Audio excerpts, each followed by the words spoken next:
नमस्कार प्रेक्षकांनो, मुरंबा मालिकेच्या आजच्या भागामध्ये आपण पाहणार आहोत की आता साईची आई आता सोयीन बनून तिथे येताच इकडे आता इरावती म्हणते की हे बघा बाई, आम्ही अशा कोणत्याच अंधश्रद्धेवर विश्वास ठेवत नाही. अरे अक्षय, सांगणार आहे तू. तेव्हा आता अक्षय म्हणतो हो बरोबर आहे, आम्ही अशा कुठल्याच अंधश्रद्धेवरती विश्वास ठेवत नाही आहे बाई.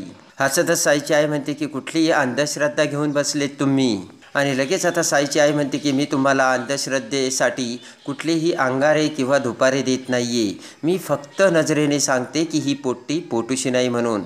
आणि खोकला येत आता साईची आई म्हणते की ही मुलगी पोटूशी आहे किंवा नाही हेच मी फक्त तुम्हाला सांगते. आणि पटकन आता सीमा म्हणते की रमे, आशीर्वाद घे त्यांचा. तेव्हा आता इरावती म्हणते की आशीर्वाद घेण्याची ना काहीच गरज नाही आहे. अगं वहिनी, तुला कळत कसं नाही, असे रस्त्यावरची कोणतीही बाई येईल आणि म्हणेल मी सुईन आहे, माझा आशीर्वाद घ्या. कसा अशा रस्त्यावरच्या बाईचा आशीर्वाद घ्यायचा सांग ना तू. इरावती आता साईची आईला म्हणते की बाई, तुम्ही आता निघा केल्या तरी चालेल. लगेच डोक्याला हात लावत साईची आई म्हणते बाई, अगं ही बाई ना काहीही बोलते. ही बोट करत इरावती म्हणते की ओ बाई, माझ्याशी मान ठेवून नीट बोलायचं बरं का. तेव्हा साईची आई म्हणते मग माझ्याशी सुद्धा नीट बोलायचं. इरावती म्हणते की कोण तू, रस्त्यावरची चालणारी बाई आमच्या घरात घुसली आणि का तुझा मान ठेवायचा. आणि लगेच आता साईची आई म्हणते की काय करते की तू, काय तुझा अभ्यास आहे. तेव्हा आता इरावती म्हणते की मी ना सगळ्या विद्यांचा अभ्यास करते आणि तुमच्यासारख्या लोकांना बघून मी सुद्धा भविष्य सांगते. तर साईची आई खदखदा हसू लागते. आणि लगेच आता साईची आई म्हणते की भविष्य सांगायला काय तू देव आहे का. आणि लगेच आता इरावती म्हणते की या सगळ्या विद्यांचा अभ्यास करण्यासाठी मी कित्येक वर्ष घालवलेत. साईची आई म्हणते की आहे ना, तुझा अभ्यास आहे आणि तू ना तुझ्या विद्येत असशील पारंगत, पण मी माझ्या एका नजरेत सांगू शकते की बाई पोटूशी आहे की नाही. आणि हे पण सांगू शकते की बाळ कसं आहे आणि काय आहे हे सुद्धा मी सांगू शकते. तेव्हा आता काय आशीर्वाद द्यायचा. आणि लगेच आता सीमा म्हणते नाही नाही आजीबाई, तुम्ही आशीर्वाद द्या. सीमा आता इरावतीला म्हणते की वंशा घेऊ द्या ना आशीर्वाद. इरावती म्हणते ठीक आहे, देऊ द्या तिला आशीर्वाद, पण तिला जे काही करायचं ना ते सगळं काही आमच्यासमोर करायचं. सीमा म्हणते ठीक आहे ना, त्या तुमच्यासमोरच करतील. आणि त्यानंतर आता सीमा म्हणते ठीक आहे. आणि सीमा म्हणते की रमे, जा बरं त्यांच्यासमोर आशीर्वाद घे. आणि तेवढ्यात आता आता साईच्या आईने हात चालाकीने तिच्या हातातील बांगड्यामधील पिन बाहेर काढलेली असते आणि आपल्या हातात घेतलेली असते. पटकन आता माही ही साईच्या आईसमोर येते. तर साईची आई आता माहीच्या पोटाला हात लावते आणि म्हणते की तुला ना गुणी बाळ होऊ दे, बाळाची तब्येत एकदम व्यवस्थित गुटगुटीत होऊ दे आणि त्याला काहीही अडचणी यायला नको. असे जेव्हा साईची आई आता माहीकडे बघत बोलत असते त्याच वेळेस हात चालाकीने तिचे दोन्ही हात पोटावरती ठेवून आता साईच्या आईने तिच्या हातातील पिन माहीच्या पोट आलेल्या ठिकाणी बरोबर टोचून ठेवलेली असते. आणि आता माहीने जो आतमध्ये पॅड घातला होता ती मोठी पिन बरोबर पॅडमधील त्या कापडाला आणि बाहेरच्या कपड्याला एकदम पक्की अशी लावून ठेवलेली असते. आणि त्यानंतर आता खुश होत साईची आई म्हणते की आता ना सगळं काही ठीक होईल. तेवढ्यात साईची आई म्हणते की या घरात ना बाळ येणार हे नक्की, पण बाळ कुठून येणार ना हे मात्र मोठं कोडं आहे. आणि इकडे आता मंगला मावशी आणि पंकजला खूप वाईट वाटत असते. तेव्हा मंगला मावशी म्हणते की आता काय करायचं हो. तेव्हा पंकज म्हणतो की अगोदर ना आता ताईची आणि रमाची आपल्याला भेट घडवून आणावं लागेल आणि एका मुलीची आणि आईची आपण ताटातूट केली तेव्हा आपण एका मुलीला आणि तिच्या आईला पुन्हा एकत्र आणायला हवे असे पंकज मावशीला बोलतो. आणि इकडे आता साईची आई पटकन मुकादमाच्या घरातून बाहेर पडते आणि सगळ्यांचा डोळा चुकून पुन्हा गेस्ट हाऊसमध्ये रमाकडे येते. आणि त्यानंतर आता घडलेली सगळी हकीकत साईची आई आता रमाला सांगते. तेव्हा रमा म्हणते की ती पिन कुणाला तरी दिसेलच ना, आणि जरी कुणाला नाही दिसली तरी माही ती बघेलच. आता रमा म्हणते की अगोदरच तुमची खूप मदत झाली आणि आत्ताही तुम्ही माझ्यासाठी केलंय. तेव्हा साईची आई रमाकडे बघते आणि म्हणते की हे पोट्टे काय बोलतेस तू, मी मदत बिदत काहीच नाही केली. तुझ्यासाठी काय बी मी इकडं नाही आली, माझ्या पोट्ट्याने सांगितलं होतं ना म्हणून मी इकडं आली. तर रमा साईच्या आईकडे बघून खुश होते. साईची आई आता रमाला म्हणते हे बघ, मी तुला एक गोष्ट सांगते, माझ्या पोट्ट्याला ना मी एकटीने वाढवलंय, तेव्हा वडील काय असतं ना हे मला चांगलंच ठाऊक आहे. आता साईची आई म्हणते की हे असलं ना मूल जन्माला घालायचं खूप अवघड परिस्थिती असते. तेव्हा ऐक तू माझं रमा. तर आता लगेच रमा म्हणते की चहा थंड होईल, चहा घ्या. आणि आता ते बघून साईची आई म्हणते की अगं चहा करायची गरज काय होती, तू पोटूशी आहे तरीसुद्धा चहा केलास. तेव्हा आता रमा म्हणते की मग काय झालं, मी तुमच्या घरी होते तेव्हा तुम्ही माझी कशी काळजी घेत होतात आणि मी तुम्हाला एक कप चहासुद्धा देऊ शकत नाही का. तेव्हा साईची आई मान हलवते आणि इकडे आता साईची आई म्हणते की ती त्या बाळाची आई म्हणून जी नाटक करते ना, एक नंबरची आगाऊ मुलगी आहे आणि खरी आई ही इथे आहे इकडे, असे साईची आई रामाकडे बघत बोलते. आणि लगेच देवाच्या पाया पडत साईची आई म्हणते की बाप्पा लवकर काहीतरी कर. आणि इकडे आता मुकदमांच्या घरामध्ये सीमा ही वस्तू साफ करत हॉलमध्ये असते, तर अक्षय शेजारीच बसलेला असतो आणि अक्षयकडे बघत आता लगेच सीमा म्हणते की अक्षय बरं झाले ना, अरे त्या सोयीनबाई आल्या आणि त्यांनी आपल्या रामाला चांगला आशीर्वादही दिला, बाळ बघितले आणि बाळसुद्धा छान गुटगुटीत होईल असं त्या म्हणाल्या. आणि त्यानंतर आता इकडे इरावती आणि माहीसुद्धा तिथे एरझऱ्या घालत असतात. तर अक्षय विचार करत म्हणतो की आई त्या आजीबाई असे का म्हणाल्या की बाळाचा सोर्स कुठला असेल ते माहीत नाही. आणि लगेच हसतच इरावती म्हणते की अरे अक्षय काय बोलतोयस तू, आणि वहिनी ह्या अशा रस्त्यावरच्या बायकांनी ना किती पैसे घेतले, 1000-2000 या बायका काहीही करायला तयार होतात. अक्षय यांच्यावरती ना तू विश्वास ठेवू नकोस असे इरावती बोलते.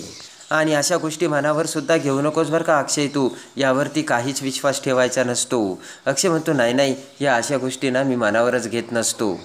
अक्षय म्हणतो की पण त्या ज्या काही बोलत होत्या ना त्यामध्ये मला जरा तथ्य वाटलं, बाकी काही नाही.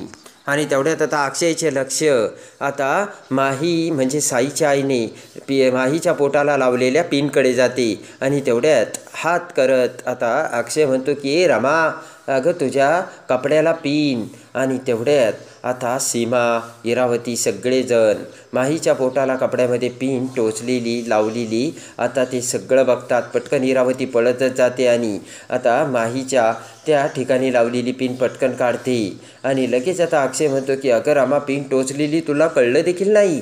तेव्हा आता असतच इरावती म्हणते की अरे टोचली कुठे, ती अशी की कपड्याला लटकली होती. आणि त्यानंतर आता अक्षय म्हणतो की काय रामा हा काय हलगर्जीपणा आहे आणि इतकी वेंदळी आहेस का तू. राग येऊन आता माही म्हणते हो आहे मी वेंदळी. तेव्हा आता अक्षय म्हणतो की आई बघितलं का, स्वतः चूक करते आणि परत आता चिडचिड करत मलाच बोलते. आता अक्षय म्हणतो की तुझं लक्ष तरी कुठं आहे, आणि त्या दिवशी पपई खात होती आणि आता ही पिन इथे टोचली तर काय झालं असतं. आणि आता माई म्हणते की उगाच मला तुम्ही काही बोलू नका बरं का. अक्षय म्हणतो की अगं काय करतेस रमा तू, मी तुझ्या ही काळजीपोटी बोलतोय. माई म्हणते की मग ना तुम्हीच काळजी घ्या ना. रामाकडे बघत अक्षय म्हणतो की काय रामा, काळजी घ्यायला बाळ तुझ्या पोटात आहे, माझ्याकडे नाही आहे. तर आता इरावती आणि सीमा हसू लागतात आणि इरावती म्हणते की यांचे भांडणं ना म्हणजे एक मज्जाच असते. आणि इकडे आता रमा ही गेस्ट हाऊसमध्ये असते. रमा तिच्या बाळासोबत आता बोलू लागते आणि म्हणते की तुला एवढ्या लवकर कशी भूक लागती रे, आणि काय खायचं सांग बरं, गुल्फी खायची का. आणि पटकन आता रमा म्हणते की चल आपण गुल्फी खाऊयात, पण आता किती वाजले, आता गुल्फी मिळेल का असे म्हणत रमा मोबाईल बघते. पुन्हा आता रमा म्हणते की खरं ना ही गुल्फी तू बाबांकडे मागायला हवीस. आईचे डोहाळे पुरवा, आईला बाहेर फिरायला घेऊन जा, आईचे लाड करा. रमा म्हणते की बरं आता जाऊ द्या, मी ठीक आहे, मी एकटीच आहे ना, मी तुझ्यासाठी करेल सगळं. हसतच रमा म्हणते की बाळा तुला गुल्फी खायची आहे ना. आणि रमा विचार करते आणि पटकन आता रमा हा पाण्याचा ग्लास तोंडाला लावते आणि पाणी पिते. त्यातील काही पाणी आता रमाच्या कपड्यावरती सांडते. इकडे आता अक्षय त्याच्या बेडरूममध्ये विचार करत बसलेला असतो आणि साईच्या आईचे बोलणे आता अक्षयच्या डोळ्यासमोर येते. साईच्या आईने म्हटलेले असते की या घरात तर बाळ येणार, पण स्रोत कुठला असेल ना हे काही सांगता येत नाही. आणि अक्षय त्याचा वारंवार विचार करतो. आणि आता अक्षय डोक्याला हात लावत म्हणतो की त्या बाईंना सोर्स कुठून येणार आहे, ह्या का म्हणाल्या तेच काही कळत नाही आहे. अक्षय म्हणतो की काहीतरी आहे पण कळत नाही आहे, काय करू, मी रमाशी बोलू का. आणि इकडे आता रात्र झाल्यानंतर कुल्फी खाण्यासाठी रमा हळूच आता मुकादमाच्या गेस्ट हाऊसच्या बाहेर येते. आणि इकडे आता अक्षय विचार करतो काय करू, आणि अक्षयसुद्धा आता हॉलमध्ये आलेला असतो. अक्षय आता इकडे तिकडे बघतो आणि तेवढ्यात आता रमा ही जात असताना अक्षयचे लक्ष रमाकडे जाते आणि पटकन अक्षय आता रमा अशी हाक मारतो, तर जात असलेली खरोखरची रमा बघते आणि अक्षयला बघते. अक्षय आता बाहेर येतो आणि म्हणतो की रमा तू बाहेर अशी कुठे चालली आहेस. आणि तेवढ्यात आता अक्षय रमाला म्हणतो ए रमा तू बाहेर काय कुठे चालली आहेस एकटी. आणि आता खरी रमासुद्धा आता लगेच अवाक होऊन अक्षयकडे बघते तर इकडे माहीसुद्धा आता तिनेसुद्धा त्यांना बघितलेलं असतं. तर रामा म्हणते की कुल्फी खायची आहे मला. आणि लगेच आता रामा म्हणते की खरंच मला कुल्फी खावीशी वाटते. तर अक्षय म्हणतो मग मला सांग ना, मी तुला घेऊन जाईल. आणि लगेच आता अक्षय म्हणतो की चल रामा गाडीत बैस. माही आता दरवाजातून लपून ते बघू लागते. आणि इकडे आता रमाला अक्षयचे बोलणे ऐकताच रमा खूप खुश होती. अक्षय म्हणतो चल पटकन गाडीमध्ये बस. आणि अक्षय रमाला गाडीमध्ये बसायला सांगतो. आणि तेवढ्यात आता अक्षय हा गाडीची चावी आणायला जातो. तर इकडे माहीला खूप मोठा धक्का बसलेला असतो. तर रमा खूप खुश झालेली असते.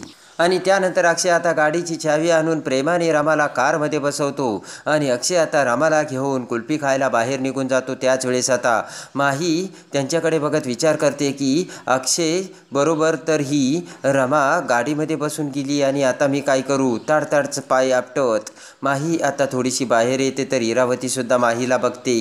आणि माही म्हणते की मी आता काय करू. आणि हिने जर अक्षयला सगळं खरं खरं सांगून टाकलं तर मग. आणि आता मला जायलाच हवं असा विचार करून पटकन आता माही ही आता रमा आणि अक्षयच्या पाठीमागे जाऊ लागते. तर तेवढ्यात इरावती आता माहीचा हात धरते. आणि इरावती म्हणते की माही तू मूर्ख झाली आहे का. अक्षय समोर तू अशी जाणार आहेस का. तेव्हा आता माही म्हणते की मी तिथे जाऊन सांगेल की मीच रमा आहे. आणि लगेच आता इरावती म्हणते की डोक्यावर पडली आहेस का तू. आणि तो अशी जर तू त्याच्यासमोर गेली तर तुझ्यावर तो विश्वास तरी ठेवेल का. आणि अशी ही पोटातलं खोटं मूल घेऊन जाणार आहेस का. आणि यामुळे काय होणार आहे माहिती आहे का.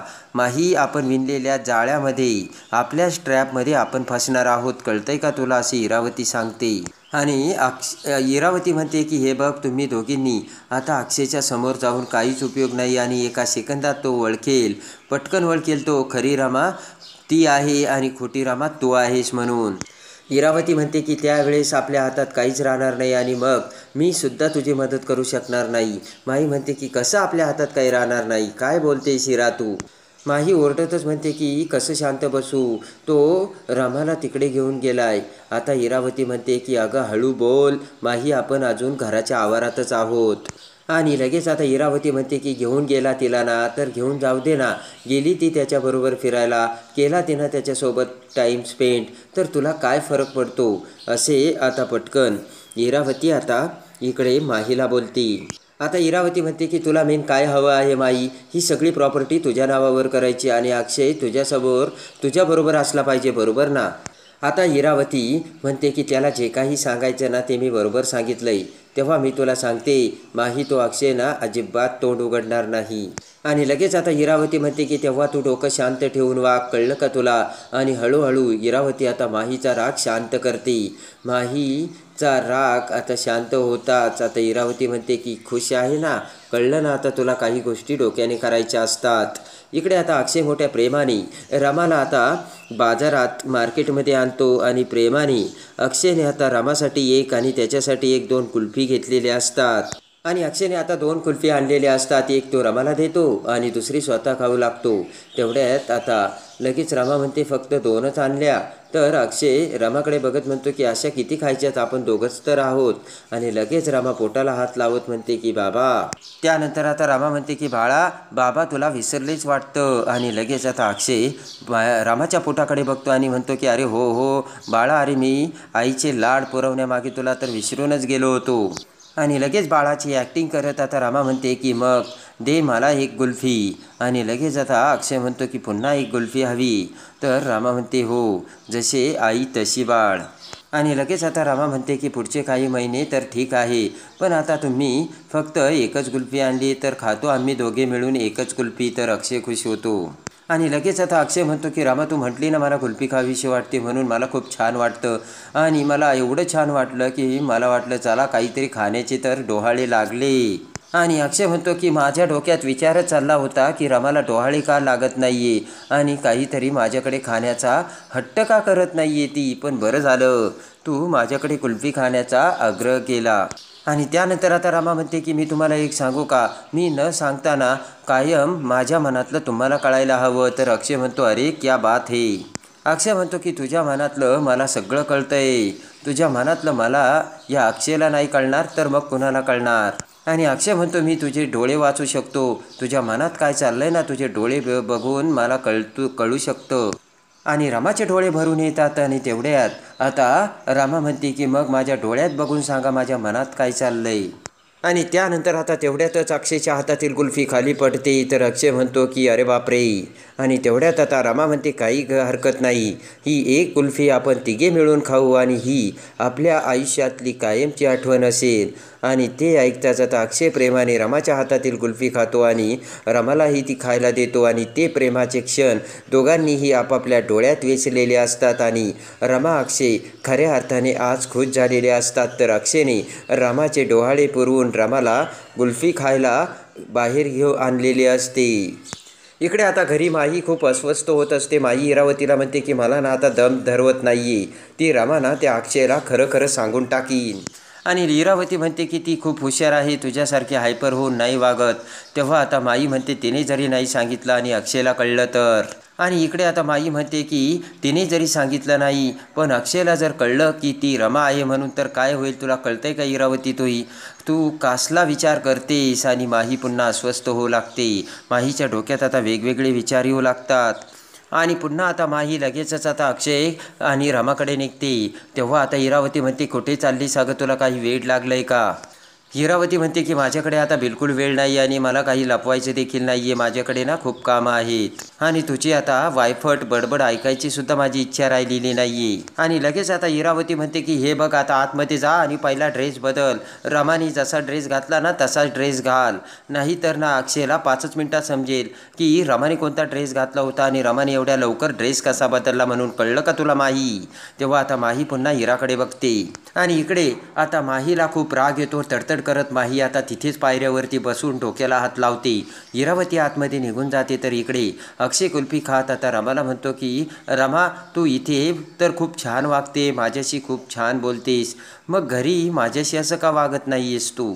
आणि लगेच आता रमा म्हणते की कारण मी तर घरात राहतच नाही. तेव्हा अक्षयला धक्का बसतो आणि अक्षय म्हणतो की मग कुठे राहतेस? तेव्हा आता लगेच रमा म्हणते की मी रमा अक्षयच्या मनात राहते. आणि लगेच आता रमा ही अक्षयकडे बघते. तर अक्षय मोठमोठ्याने हसू लागतो. अक्षयकडे बघत आता रमा विचार करते की खरं तर अजून एक गोष्ट तुम्हाला सांगायची. इरावती आत्या आणि माहीने तुमच्या खोट्या साया घेऊन तुमची प्रॉपर्टी त्यांच्या नावावर करून घेतली, हे मला सांगायचं होतं. आणि इकडे आता रमा म्हणते की आपल्या घरावर खूप मोठं संकट आलंय आणि मी काहीच करू शकत नाही, माझे हात बांधलेले आहेत. असा गुल्फी खात आता अक्षयकडे बघून रमा विचार करते. रमाला आता काही बोलताही येत नसतं. इकडे आता कुल्फी खात रमा म्हणते की घरात असल्यावर ना मला थोडंसं अस्वस्थ वाटतंय. तर अक्षय म्हणतो का? आता तर खूप छान झालंय ना रमा? आणि लगेच आता अक्षयकडे बघत रमा म्हणते की जे तुम्हाला दिसतंय ते जर तुम्हाला खरं वाटत असेल तर मी आता काय बोलू? अक्षय आता पुन्हा रमाकडे बघतो. आणि लगेच आता रमा म्हणते की तुम्ही डोळे उघडून इकडे तिकडे बघा ना, तुम्हाला सगळं स्वच्छ दिसेल. आणि आता अक्षय म्हणतो की खरं तर मला कळतंय रमा, मी तुला वेळ द्यायला हवा पण काम ना एवढं वाढलंय ना की मला वेळच नाही मिळत. आणि लगेच आता रमा म्हणते की म्हणजे मला तुम्हाला फक्त एवढंच सांगायचं की तुम्ही फक्त डोळे उघडे ठेवून बघा, म्हणजे तुम्हाला काही गोष्टी दिसतील. आणि रमा म्हणते की प्रत्येक वेळेस मी सगळं का सांगू तुम्हाला, आणि जरी सांगितलं तरी तुम्ही थोडंच का माझं ऐकता का, आणि प्रत्येक वेळेस मीच का सांगू तुम्हाला, असे आता रमा ही अक्षयला सांगते. रमाचे ते कोढ्यातले बोलणे ऐकून आता अक्षय थोडासा अवाक होत असतो. आणि लगेच आता अक्षय म्हणतो रमा तू चिडली आहेस का, आणि माझं काही चुकलं का? रमा म्हणते की तुमचं कशाला काही चुकेन, चुकत ते मी चुकते आणि कदाचित मीच चुकत असेल म्हणून माझ्याबरोबर हे सगळं होतंय. आणि लगेच आता अक्षय म्हणतो सॉरी, उगाच रमाना तू सगळा ब्लेम स्वतःवर घेऊ नकोस, खरं तर माझं चुकलंय. आणि लगेच आता अक्षय म्हणतो की आजची रात्र ना आपण झोपायचंच नाही रमा, आपण ना फक्त गप्पा मारू. तेव्हा लगेच आता रमा म्हणते की बाळाला ना झोपावं लागतं आणि मला किती जरी झोप येत नसली तरी मला बाळासाठी झोपावंच लागेल, असे रमा अक्षयला बोलताच अक्षय म्हणतो की अरे हे तर माझ्या लक्षातच आलं नव्हतं. आणि अक्षय तोंडाला हात लावत म्हणतो की अरे बापरे, हे तर मी विसरलोच की, आणि हे महत्त्वाचं आहे बरं का. अक्षय म्हणतो नाही तुम्ही झोप घ्यायलाच हवी. अक्षय म्हणतो की तुला जर झोप आली नाही तर मी तुला आणि बाळाला असं ठोपटवेन आणि तुम्हाला झोपी लावेन. प्रेमाने अक्षयकडे बघत आता रमा म्हणते की असं जर झालं असतं तर किती बरं झालं असतं.